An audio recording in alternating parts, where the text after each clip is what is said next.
Hamas কি তবে অস্ত্র ত্যাগ করছে? দীর্ঘ 2 দশকের শাসনের অবসান ঘটিয়ে কার হাতে যাচ্ছে ধ্বংসস্তূপে পরিণত হওয়া গাজার শাসনভার?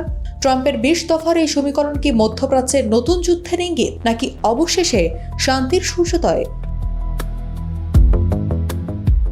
মধ্যপ্রাচ্যের ভূরাজনীতিতে এক অভূতপূর্ব ও অভাবনীয় মোড়।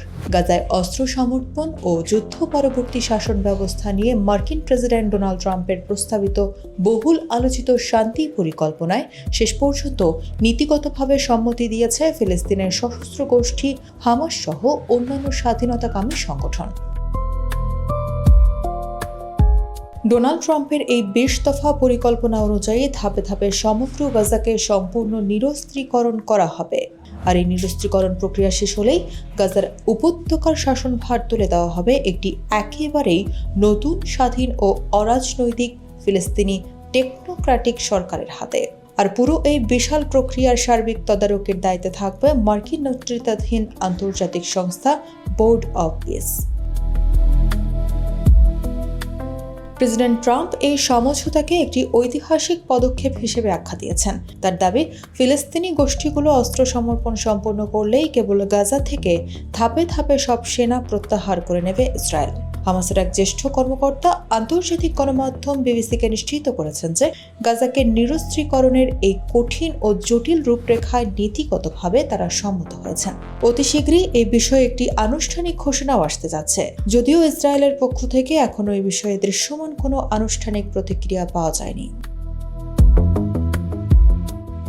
আন্তর্জাতিক সংবাদ মাধ্যম আল জাজিরার হাতে আসা গোপন খসড়া চুক্তি পর্যবেক্ষণ করলে দেখা যায়, আগামী 14 দিনের মধ্যে অস্ত্র সমর্পণের একটি পূর্ণাঙ্গ ও বিস্তারিত রূপরেখা প্রস্তুত করা হবে। পরিস্থিতি বিবেচনায় ও আন্তর্জাতিক নীতিমালার ভিত্তিতে প্রয়োজনীয় কোনো যাচাইকরণ সংস্থার অনুমোদন সাপেক্ষে এই সময়সীমা আরও বাড়ানো হতে পারে।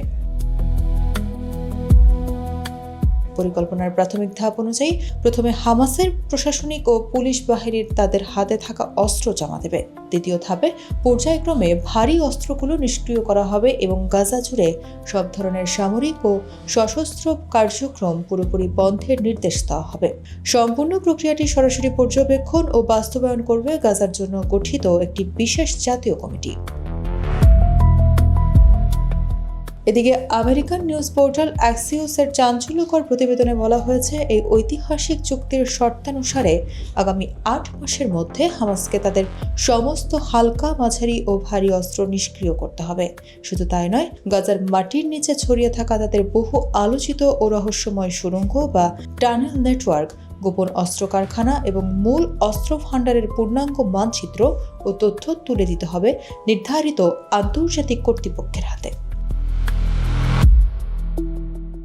তবে এই চুক্তির শর্ত নিয়ে কড়া হুঁশিয়ারিও দিয়ে রেখেছেন হামাসের অন্যতম শীর্ষ মধ্যস্থতাকারী গাজী হামাদ।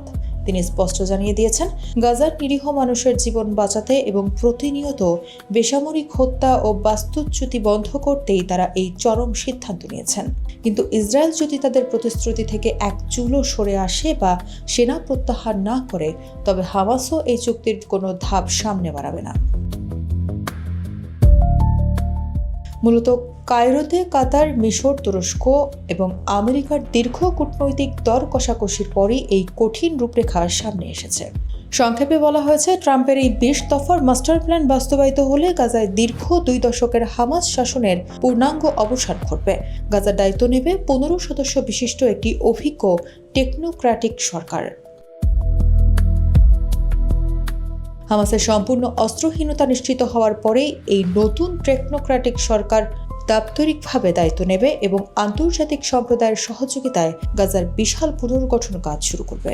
তবে মূল প্রশ্ন থেকেই যায়, ইসরায়েল কি আসলেই সেনা প্রত্যাহার করে গাজার শান্তি ফিরিয়ে দেবে, নাকি এই রূপরেখাও ব্যর্থ হবে রাজনীতির মারপ্যাচে?